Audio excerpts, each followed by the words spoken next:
এটা হবে arithmetic class, general mathematics, WBSSC West Bengal school service commission যে গ্রুপ সি এবং গ্রুপ ডি ছেড়েছে তার নিউ ব্যাচ। ঠিক আছে,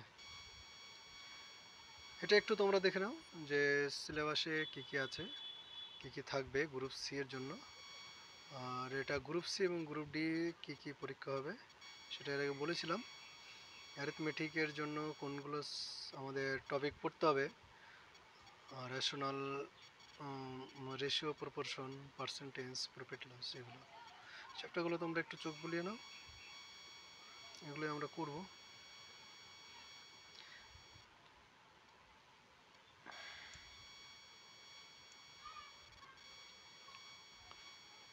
কিছুটা আমাদের হয়েছিল, আজকে 11 নম্বর অঙ্কটা করি।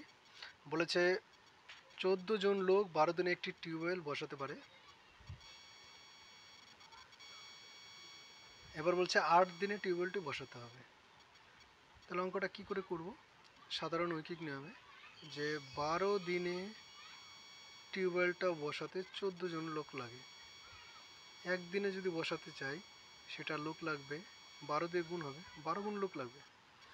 যদি 8 দিনে বসাতে চাই তাহলে 8 দিয়ে ভাগ হবে। একদিনের কাজ যদি 8 দিন করতে চাই তাহলে আমাদের লোক কিন্তু কম লাগবে।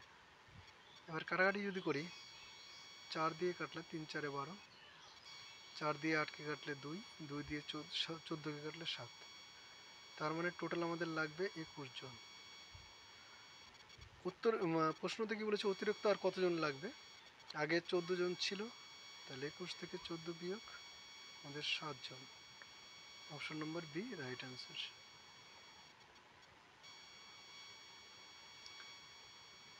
নেক্সট বলেছে একটি দ্রব্যের উপর পরপর 10%, 20% ও 30% ছাড়ের সমতুল্য ছাড় কত? ধরে নেওয়া হোক যে 100 টাকার জিনিসটা ছিল, 10% ছাড় দিয়েছে, মানে 10 টাকা ছাড় দিয়েছে। 10 টাকা যখন ছাড় দিবে ওর দাম হয়ে দাঁড়াবে 90 টাকা। এবার 90 টাকার আবার 20% ছাড় দেওয়া মানে হচ্ছে 18 টাকা হয়, 9 দুগুণে 18। 18 টাকা যদি বিয়োগ করি আমরা, তাহলে আমাদের 90 থেকে 18 বিয়োগ করলে আমাদের চলে আসে 72। এবার একে 30% ছাড় দেওয়া হয়েছে, মানে 72 টাকার যদি 30% ছাড় দেওয়া হয়, 72-এর 30,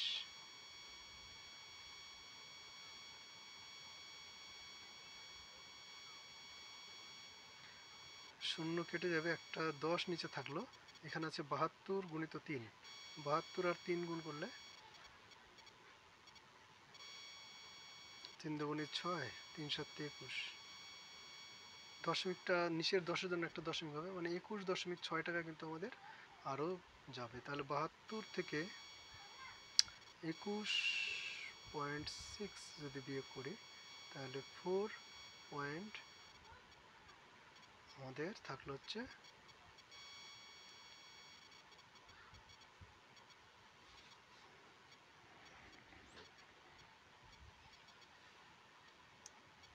5, মানে 51.4 টাকা কিন্তু আমাদের দাম এসে দাঁড়ালো। 51.4 টাকা যদি দাম এসে দাঁড়ায়, তাহলে বাদ বাকি যে 100 টাকার মধ্যে যেটুকু টাকা কমে গেল সেটুকু হচ্ছে ছাড়, সেটা হবে 48 দশমিক, মানে 100 থেকে 51.4 বিয়োগ করতে হবে, তাহলে 48.6।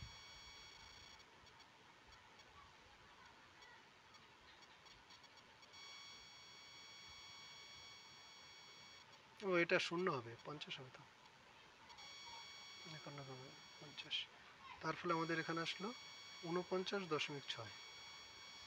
তাহলে 49.6 কিন্তু আমাদের টোটাল ছাড়। কত টাকার কত টাকার ছাড় দেখো তো, এখানে 10 20 30 টোটাল হয়ে যাচ্ছে আমাদের 60% ছাড় দেওয়ার কথা, সেখানে আমরা 49.6 টাকা কিন্তু ছাড় পেলাম। এর জন্য দোকানদার যখন ছাড় দেবে না, তখন তোমরা বলবে যে একবারে ছাড় দাও, প্রথমে 10% দিলাম তারপরে আবার 20% দিলাম, না ওটা হবে না। ছাড় টোটালের উপরে ছাড় যদি বেশি দেয় তাহলে টোটাল ছাড়টা একবারে দিলে কিন্তু আমরা 60 টাকা ছাড় পেতাম, কিন্তু 10%, 20%, 30% করে দেওয়ার ফলে আমরা মাত্র 49.6 টাকা ছাড় পেলাম। বোঝা গেল। তারপরে 53 নম্বর, একটি দ্রব্যের ক্রয় মূল্য 620 টাকা, এটা ধার্য মূল্যের থেকে 25% কম। দ্রব্যটি যদি 15% ছাড়ে বিক্রি হয় তবে শতকরা লাভ হবে কত পার্সেন্ট? শতকরা লাভটা আমাদের বের করতে বলেছে। ধার্য মূল্যের 25% কম। ধার্য মূল্য যদি 100 টাকা হতো, 25% কম হচ্ছে ক্রয় মূল্য। ধার্য মূল্য 100 টাকা, ক্রয় মূল্যটা হবে আমাদের, ক্রয় মূল্য 25% কম মানে 75 টাকা। 75 টাকায় কিনেছে, এবার দ্রব্যটি 15% ছাড় দিয়েছে, 15% ছাড় দেওয়ার পর বিক্রি করেছে। 15% যদি ছাড় দিয়ে বিক্রি করে তাহলে বিক্রয় মূল্য কত হবে আমাদের? 15% ছাড় দেওয়া মানে 100 টাকায় 15 টাকা ছাড় দেওয়া, তাহলে বিক্রয় মূল্য আমাদের চলে আসলো 85 টাকা। 75 টাকা কিনে 85 টাকায় বিক্রি করলো, তাহলে লাভ কত হলো? ওর লাভ হলো 10 টাকা। 85 থেকে 75 বিয়োগ করলে আমাদের লাভটা পেয়ে যাব 10 টাকা। কত টাকায় লাভ হলো? 75 টাকায় কিনেছে, তাহলে 75 টাকায় যদি 10 টাকা ওর লাভ হয় তাহলে 100 টাকায় কত টাকা লাভ হবে সেটা আমাদের বের করতে হবে। 25 দিয়ে কাটলাম, 25 দিয়ে 75-কে 3, 25 দিয়ে 100-কে কাটলে 4, তাহলে আলটিমেটলি আমাদের আসলো 40/3। তাহলে 3 13 39, 13 পূর্ণ 1/3। ঠিক আছে, অপশন নম্বর বি রাইট অ্যান্সার। 13 পূর্ণ 1/3%। আমাদের এখানে 620 কোনো কাজেই লাগলো না, বুঝা গেল, ওটা এমনি দিয়েছে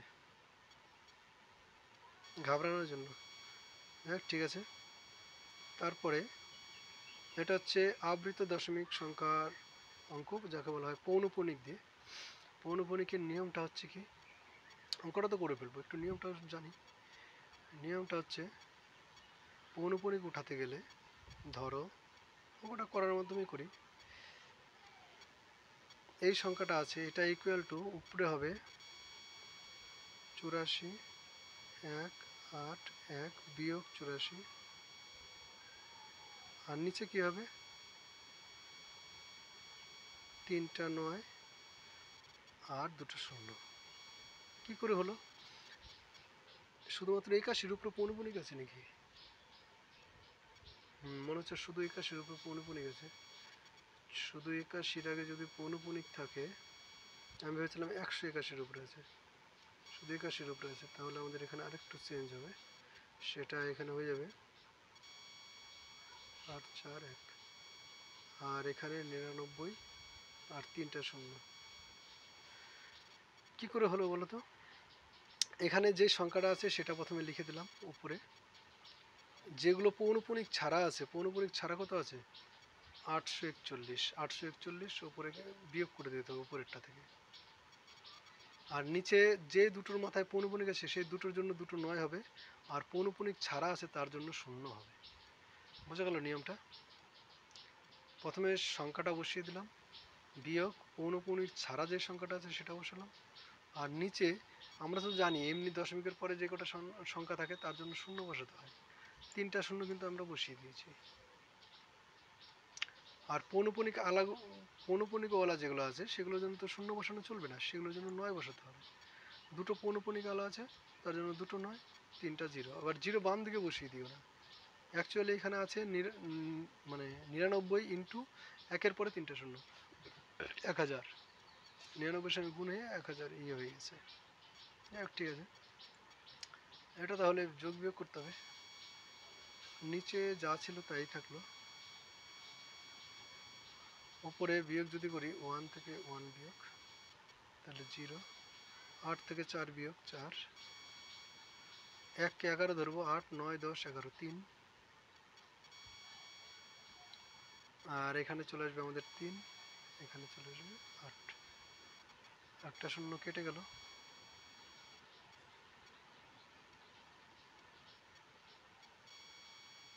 এবার কাটাকাটি করতে হবে, 2 দিয়ে যদি কাটি, উপরেটা কাটলে 4,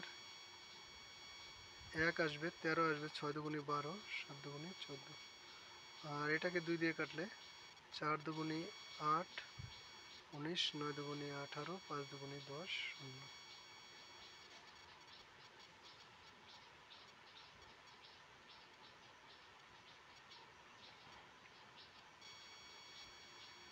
এবার 3 দিয়ে কাটি, এটা হবে 1, 19, 3 6 18, 3 5 15, 0। এটাকে 3 দিয়ে কাটলে হবে 1, 11, 3 তিরিকে 9, 26, 3 8 24, 3 9 27, 1800 আর 1300। আবার 3 দিয়ে কাটা যায়, তাহলে 6, না 3 দিয়ে তো যাবে না। আবার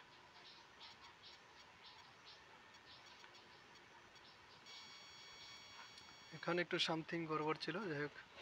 এবার 3 দিয়ে যাবে, 3 দিয়ে এটাকে কাটলে হয়ে যাবে আমাদের 3 4 12, 3 6 18, 3 তিরিকে 9। এটা 3 দিয়ে কাটলে 3 5 15, 3 5 15, 463 আর 750, 550।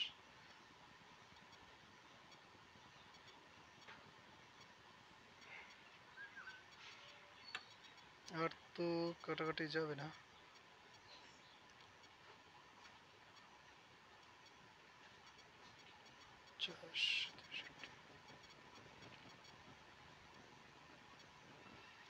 তাহলে এটা এবার বলেছে কি, হর এবং লবের পার্থক্য বের করতে বলেছে। 550 থেকে আমাদের 550, 463 বিয়োগ 87 আমাদের অ্যান্সার হবে। অপশন নম্বর বি কিন্তু আমাদের রাইট অ্যান্সার। বোঝা গেল তো? লব আর হরের পার্থক্য বের করতে বলেছে শেষে।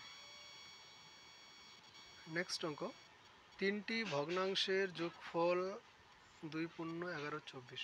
যদি বড় এবং ছোট ভগ্নাংশের অনুপাত 7:6 হয় এবং অনুপাতটি যদি মাঝের ভগ্নাংশ থেকে 1/3 বেশি হয়, তবে ভগ্নাংশ 3টি হবে ড্যাশ ড্যাশ ড্যাশ।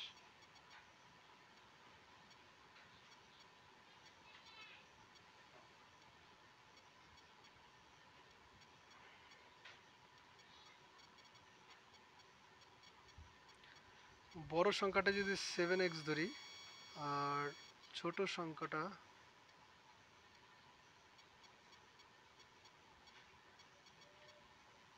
6x ধরি,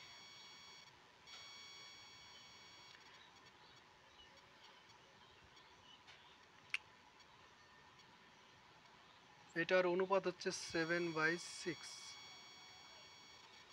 মাঝের ভগ্নাংশর থেকে এত বেশি হয়। মাঝের ভগ্নাংশ যদি ওয়াই হয়, ওয়াইয়ের থেকে 1/3, মাঝের ভগ্নাংশ থেকে 1/3 বেশি হচ্ছে অনুপাতটা। ঠিক আছে?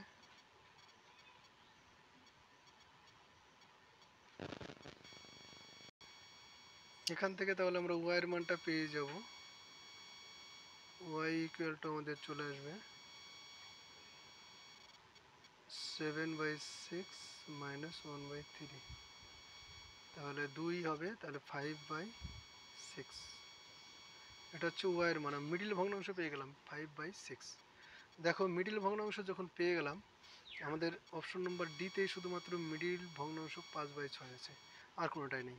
তাহলে অপশন নম্বর ডি আমাদের রাইট অ্যান্সার, আর কিছু করতে হবে না অঙ্কটার। তারপরে 56 নম্বর বলেছে, একটি আয়তক্ষেত্রের দৈর্ঘ্য 15% বাড়লে এবং প্রস্থ 15% কমলে ক্ষেত্রফলের শতকরা পরিবর্তন কত হবে? দৈর্ঘ্য আগে ধরে নিলাম যে 100 ছিল, প্রস্থ 100 ছিল, তাহলে ক্ষেত্রফল কত হবে? 1-এর পরে 4টা শূন্য। ক্ষেত্রফল মানে দৈর্ঘ্য ইন্টু প্রস্থ।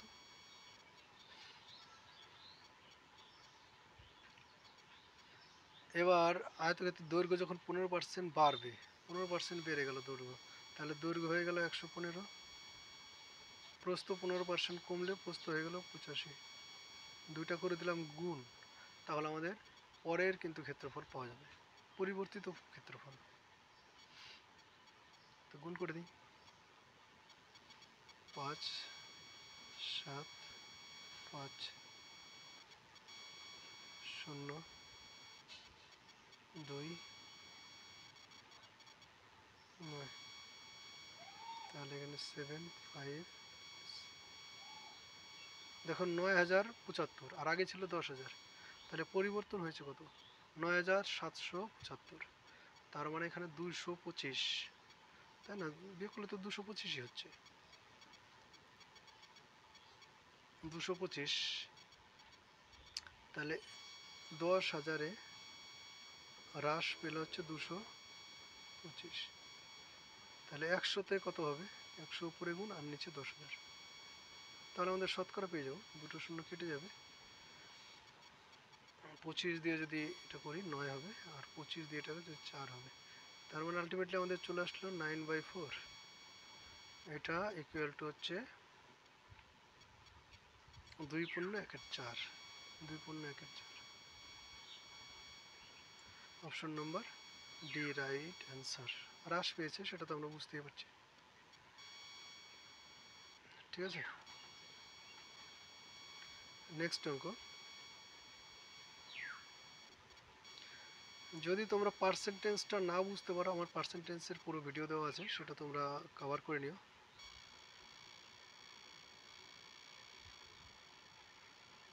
তারপর বলেছে একটি, কত হলো, 16 মিনিট, বেশি বড় করবো না ভিডিও, ছোট ছোট। একটি 70 মিটার লম্বা ট্রেন ঘন্টায় 75 কিমি বেগে 105 মিটার লম্বা একটি ব্রিজ পার হতে সময় নেবে কত? ট্রেনের দৈর্ঘ্য হচ্ছে, ট্রেনের দৈর্ঘ্য হচ্ছে 70 মিটার, আর ব্রিজটা হচ্ছে 105 মিটার। ট্রেন যাচ্ছে, এটা ট্রেন, আর এটা আছে ব্রিজ।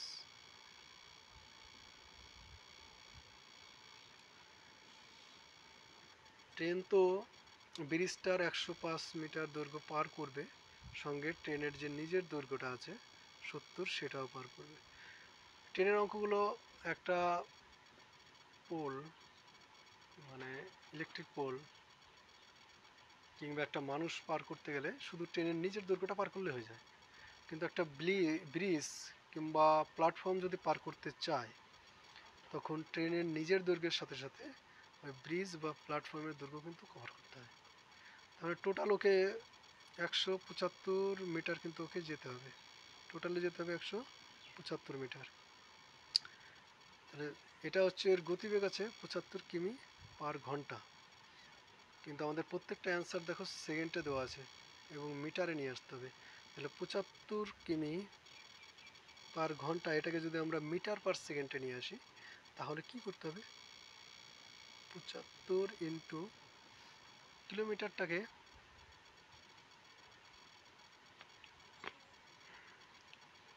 5/18,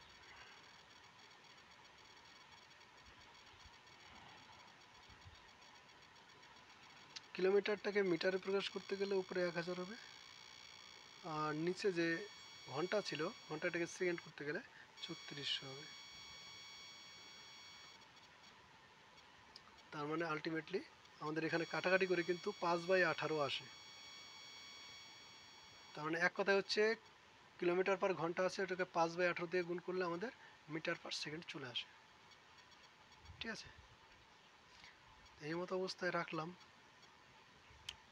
আরও কাটাকাটি যায়, করে ফেলি। 3×6 = 18, 3×25 = 75। তাহলে আলটিমেটলি এখানে আসলো 125 ইন্টু, না 25 ইন্টু 5/6। তাহলে 175কে 25 ইন্টু 5/6 দিয়ে ভাগ করে দিতে হবে। তাহলে 175কে ভাগ করব মানে একবার উল্টে দিয়ে গুণ করে দেবো, 6/25 ইন্টু 5, ঠিক আছে। ভাগ করতাম, সেটাকে আমরা উল্টে গুণ করে দিলাম, 25 দিয়ে যদি কাটি 7 হবে। তার মানে আলটিমেটলি আমাদের এখানে চলে আসলো গুণ করে 6 আর 7 আর 6 গুণ করলে আমাদের 42 আসে, 42/5 আসবে, 42/5। 5×8 = 40 হয়, তার মানে এখানে আমাদের আসবে 8×2=5। অপশন নম্বর বি কিন্তু আমাদের রাইট অ্যান্সার। বোঝা গেল তো সবার? আচ্ছা,